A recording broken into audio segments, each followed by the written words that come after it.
અને બેનો બેઠા બેઠા વાતો ન કરતા, એ તો હું આવી પછી તાર ભાઈ બધું સારું થયું. અને વાતે આવે છે પૈણ્યા પછી જ બધું પાઠ્યા ચડે. ખરેખર નકર તો ઘણા વાંઢા આટા મારે. ખરેખર વાંઢાઓને જો સારું થતું હોય એવું નથી, પૈણ્યા પછી જ સારું થાય છે. પૈણ્યા પછી જ જેનું પછી ઉપડે છે. હા, એક ભાઈ મને પૂછ્યું, મને કે માય ભાઈ લગ્ન એટલે શું? મેં લગ્ન એટલે પતંગ. લગ્ન એટલે પતંગ. પતંગ આવે ને આપણે હવે આવશે મકર સંક્રાંતિ, અત્યારે ચાલુ થયું ધીરે ધીરે, એટલે ખિસ્સર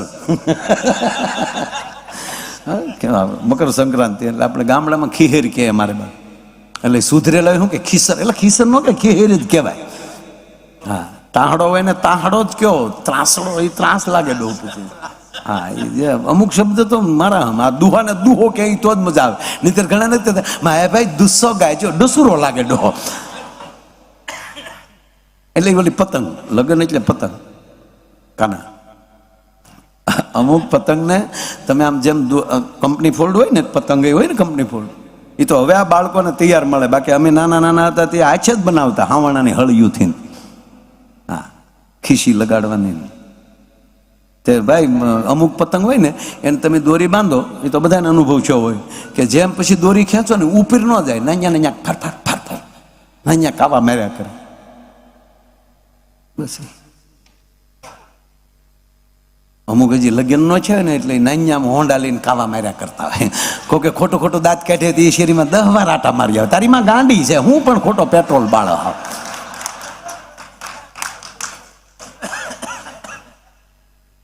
એ ફોલ્ડ વાળી પતંગો બધી, બધા ન આવું કરતા, ફોલ્ડ વાળી પતંગો. હા, હમણાં તો પોલીસ સ્ટાફે બહુ સારું કરે છે. આ જેટલા સાલું ગાડીઓ એ હોન્ડા એ જે શું કહે રીલ બનાવે ને, હા, પછી ઇન્સ્ટામાં મૂકે, ઇન્સ્ટામાં મૂક્યા ભેગા પોલીસ સ્ટેશને લઈ જાય. અને પાછા એના વીડિયા, અમે જે રીલ બનાવી તે અમે આજ પછી કાલે આવું નહીં કરીએ છીએ, અમારા બાપુજીને હમ બચ.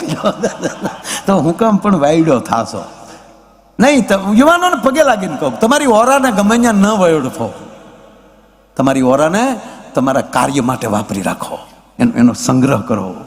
ગાંધી બાપુને યુવાન હતા જ્યારે ટ્રેનમાંથી ફગાવ્યા અંગ્રેજોએ, ત્યારે યુવાન હતા, પણ ત્યારે ક્રોધ ન કર્યો. એને ક્રોધને વાવી દીધો અને ક્રોધનો વડલો કર્યો. એ આઝાદી લાવ્યા સાહેબ. ગમે ત્યાં બોલવાની જરૂર નથી.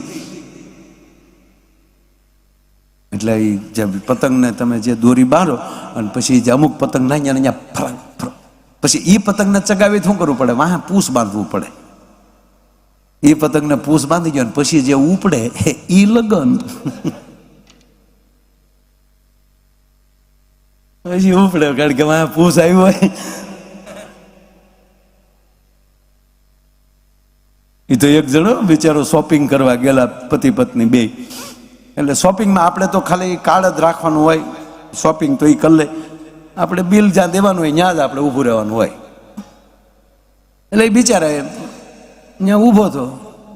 બેન શોપિંગ કરીને આવ્યા, 2 થેલા ભરાણા. ઓલી પેલા એ તો ટ્રોલીમાં જ લઈને આવે, એને કઈ થેલા લેવાનું હોય નહીં. પછી ઓલા બિલ કરીને થેલા ભરે, એ થેલા બિલ આને દેવાનું, થેલા ભાઈને લેવાના. અને ભાઈ જેમ થેલા લઈને હાલ્યો જતો, થેલા ક્યાંય ક્યાંય આઝાન બાહુ થઈ ગયેલા, બાવડા લાંબા થઈ ગયેલા. એ આગળ બેન હાલ્યા જતા હતા, ઓલો 2 થેલા લઈને જતો હતો ફડક ફડક બજારમાં. એમાં એક બેન હામાં મળ્યા. આ બેન તો થોડાક આગળ વ્યા ગયેલા, આ વિડીયો વાળા ભાઈ જેટલા. એ બેન એટલા આગળ આવ્યા છે. એમાં એક બેન હામાં આવ્યા, હાથમાં પર્સ ને. એ અહીંયા આવ્યા ભાઈ પાસે, 2 હાથમાં થેલા. એ ન્યા અટકી ગયા. 2 ઉભા રહ્યા. ઉભા રહીને 2 વાતો કરતા હતા. મોઢું મરક મરક થતું હતું, સંભળાતું નહોતું. હું વાતો કરી નહોતો, હળું હળું બોલતા હતા. ઓલા બેન ને નહોતું સંભળાતું. તે બેન ઉભા રહી ગયા, કા કોને હારે રહી ગયા હમણાં. આમ જોયું તો ઓલા 2 વાતો કરતા હતા. અને જે થેલા હાથમાં હતા તો એનું જે મોઢું મરકતું હતું, આવું કોઈ દી આ બેન હારે એને મોઢું મરકાવેલું નહીં. એટલો રાજીપો એ બેને પહેલી વાર જોયો. ઓલે હારે વાત કરતા હતા. હા ને બેન પાછા ફેર્યા. બેન પાછા ફેર્યા, આ બાઈ હાલતી થઈ. જે હામાં મળ્યા ને એ હાલતા થયા. તો એ 2 હામાં આવ્યા. કોણ હતી? કોણ હતી? કોઈ નથી. એટલે હતી તમે વાતો કરતા તો કોણ ઊભી હતી? કોઈ નહોતું યાર. તારી આંખ ફરકી, આંખ કાંઈ નથી ફરકી ગઈ, વાતો કરતા જ તમે. અને એટલા કોઈ દી મારી હામાં પોરમાં દાંત નથી કાઢ્યા. કોણ હતી કયો? ભાઈ બીજું કોઈ નહોતું, મારી સાથે કોલેજ કરતી. કેટલા વર્ષે મને આજ પહેલી વાર મળીને ઓળખી ગઈ. શું કહેતી હતી એ બીજું કાંઈ નહોતી કહેતી, એટલું કહેતી હતી કે મારે અરે લગ્ન કર્યા હોત તો આ થેલા ન ઉપાડવા પડત. તાત બેને લઈ લાવવા મારી પાસે, આ આવો માં તાના મને. એટલે પતંગ, લગ્ન એટલે પતંગ, પૂછ બાંધો એટલે પતંગ ઉપડે. પણ અમુક પતંગ એવી હોય, કંપની ફોલ્ડ હોય, એ ઉપર જાય ને તો લખણ ન ભૂલે, કારક કારક આમ ઢબે ખરી. તો એને શું કરવું પડે? એને લટકણિયા બાંધવા પડે, કાન્યું. એ છોકરા, એક છોકરો આ બાજુથી બાપા, એક છોકરો આ બાજુથી, પછી એવી પતંગ હલવાય. પણ દોરી શું છે? દોરી જે છે એ માણસનો, ગિરીશભાઈ, વ્યવહાર છે. દોર છે ને એ જીવનનો વ્યવહાર છે. જેના વ્યવહાર ઉપર સદગુરુની કૃપા રૂપે કાચ પવાઈ ગયો હોય ને, પછી દુનિયાના બાપની તાકાત નથી કે એની પતંગ કોઈ કાપી શકે. ભલામણ એની ઉપર કૃપાનો, રામનો કૃપાનો કાચ પવાઈ જાય, કૃષ્ણની કૃપાનો કાચ પવાઈ જાય, કુળદેવીની કૃપાનો કાચ પવાઈ જાય, પછી પતંગને કોઈ કાપી નથી શકતું. અને પણ દોરી સારી હોય, પતંગ સારી, પરિવાર સારો હોય, વ્યવહાર સારો હોય, પણ મન ફાવે એમ ઢીલ ન દઈ દેવાય. આમાં શું થાય? પછી હરખમાં નરખમાં શેલે ગાંઠ મારતા ભૂલાઈ જાય અને ફ્રુર કરતી ફિરકી જાય. પછી શું કહે? પાલટી ઉઠી ગઈ. ઉઠી નથી ગઈ, હોઈ ગઈ આ પાલટી. પણ અતિ અગત્યની વાત કે કાંઈ ન થાય, ફિરકી પણ સારી હોય. ઘણી વાર આરે સાથી હોય ને, વીટવવા વાળો, એ ઘૂસ કરી નાખે, એ પાર્ટનર. ચગાવવા વાળા જુદા હોય ને ફિરકી વાળા પડખે ફિરકી પકડવા વાળા જુદા હોય. સાહેબ આ પરિવારની હારે હાલ્યું જાય. પણ બધું રેડી હોય અને દોર સારો હોય, વ્યવહાર સારો હોય, તો એ મન ફાવે એટલો દોર ન મૂકી દેવાય. કારણ બહુ દોર મૂકો ને, પતંગ ઊંચી બહુ વહી જાય, અને ઊંચી વહી જાય ને નાની બહુ દેખાય. પરિવારમાં કે સમાજમાં એટલી ઊંચાઈ ન વયું જવું કે આપણું કુટુંબ આપણને નાના સમજવા મળે. ભલામણ એમ આજે પોપટલાલ કાકાના જે પરિવારે જે કર્યું છે ને, એ પરિવારની સાથે રહી અને આવું કાંઈક કાર્ય થાય.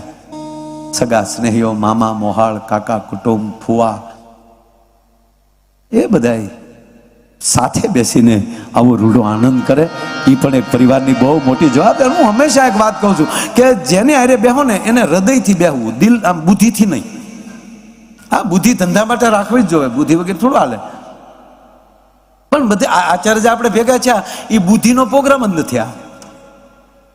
આ જેટલા બેઠા ને, હું, તમે બધા આ બુદ્ધિથી બેઠા જ નથી, આ બધા હૃદયથી બેઠા છે. આ બુદ્ધિથી હોય તો એ હોય જ નહીં કોઈ. હા, તમને લાગે મારામાં આટા બુદ્ધિ છે એમ? બુદ્ધિ હોય તો આ ધંધો કરું, એટલા કલાક રોડે રખડવાનું ને એટલા કલાક અહીંયા બેસવાનું, પાછું ભૂર દિન કાલ પાછું આમ વયું જવાનું. બુદ્ધિ નથી. અને બુદ્ધિમાં રહે એને હકીકત સાહેબ. અને એટલે હું કહું, મિત્રો હોય, પરિવાર હોય, પતિ પત્ની હોવ, એ હૃદયથી સંબંધ રાખજો. શરીરનું એક જ અંગ એવું છે હૃદય, એ ઠેઠ સુધી તમને સાથ આપે છે.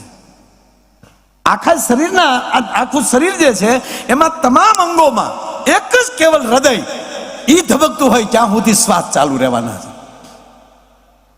બાકી તમે આપણે જો કે હાથ બંધ થઈ જાય, બાપાને હમણાં પેરાલિસિસ ના ઉપર રેડી કૃપાથી ભગવાનની દયાથી પાછા કમ્પ્લીટ થઈ ગયા, નહીતર આપણા પગ બંધ થઈ જાય, હાથ બંધ થઈ જાય. એક બાપા હોસ્પિટલે જાય ને કીધું ડોક્ટરને, ડોક્ટર સાહેબ આ ગોઠણ દુખે ડાબો. કેટલા વર્ષ છે બાપા? કે 85, 85 ઉંમર. બાપા ઉંમર વાત હાશી બાપા, પણ એક જ દુખે આ ડાબો. ઉંમર બાપા ઉંમર. વાત હાશી ડોક્ટર સાહેબ, તપાસ કરો ને બાપા, આ એક ડાબો ગોઠણ દુખે છે. ત્યાં કે પણ ઉંમર. અને પછી બાપાનું મગજ ગયો કે આ એક 85 વર્ષ, આ હું 15 વર્ષનો છે. આ એક દુખે છે ને આ હું આ મોડો પગ છે, આ હું નાની ઉંમર છે, આની નિદાન નથી આવડતું, હું સોટી પીડ્યા છો. ડોક્ટરને ખખલાવીને બાપા બી આવ્યો. બોલો એટલે જેને જેને રાખો એ હૃદયમાં. એક જ પગ બંધ થઈ જાય સાહેબ, હાથ બંધ થઈ જાય, દેખાતું બંધ થઈ જાય, સંભળાતું બંધ થઈ જાય, બોલાતું બંધ થઈ જાય, ગંધ બંધ થઈ જાય. કોરોનામાં ક્યાં વાસ આવતી હતી? આ કોરોના જેને થયા હતા એને સુગંધ જ નહોતી આવતી. રોટલી ખાય તો હગતળી ખાતા એવું લાગતું હતું. ખીચડી આપણે બાવતું નથી શું કરી જવા. અને કેવી દિશા થઈ સાહેબ? કરડકણા કૂતરાને આપણે આપણા પિંજરામાં પૂરી દીધો હોય ને પછી જેમ થાળી દઈ એવી રીતે આપણે નોખી થાળી આપતા. આ કોરોના શું કામ આવ્યો હતો ખબર? પરિવારને ટેસ્ટર કરવા આવ્યો હતો. પરિવારમાં ટેસ્ટર અડાડવા આવ્યો હતો કે આ બધા પાવર કરે ને કે અમે એટલા ભાઈઓ છીએ, અમે આમ છીએ, અમારી પાસે એટલા રૂપિયા છે, જોઉં છું કોણ કોણ પરિવારમાં ભેગા બેહે. બાના જડી દાતા ડોક્ટર ના પડે છે ન્યા ન ચોખાય. જોયું છે આપણે? એકલા ડેડ બોડી નહોતું કહી લેતું પેલી લહેરમાં. હે જવો તો ખરા.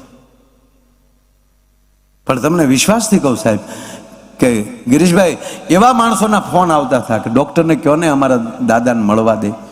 આપણે કંઈક પણ ભાઈ ન મળાય કે ના મળીએ તો એટલું જ થાય ને કે અમને રોગ થાય, અમને કોરોના થાય. તો જે વડીલે અમને જન્મ દેવરાવ્યો છે, અમને હાલતા શીખવાડ્યા છે, એની ભેગું મરી જવું પડે તો શું ફેર પડે સાહેબ?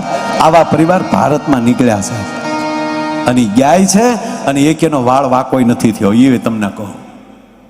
હા, એટલે ધીરે ધીરે બધું સુગંધ બંધ થઈ જાય, દેખાતું બંધ થઈ જાય, અડ્યું હોય તોય ખબર ન પડે, હાથ અડો તો એ કંઈ ખબર ન પડે, સ્પર્શ બંધ થઈ જાય, પણ એ હૃદય ચાલુ હોય. વાત આ છે. તો ઠેઠ સુધી સાથ આપે ને મિત્ર પરિવાર, એ હૃદયમાં જ રાખવા. બાબુ રાવણને એક બાણ હૃદયમાં મારે તો મરી ન જાય, પણ એક પણ બાણ હૃદયમાં નથી માર્યું ભગવાન રામે. શું કામ? રાવણમાં ભક્તિ હતી, એ માં જાનકીની ભક્તિ હતી, અને માને હૃદયમાં લઈને બેઠો છો. મારા ભગવાનને કહેતો હતો રામને કે તમારે તેવડ વહી કલ્યો, મારી માં જાનકી મારા હૃદયમાં બેઠી છે, આ ભક્તિને લઈને હું આવ્યો છું. સાહેબ એક પણ બાણ ન માર્યું, ત્યાં વર્ષો વળી ગયો.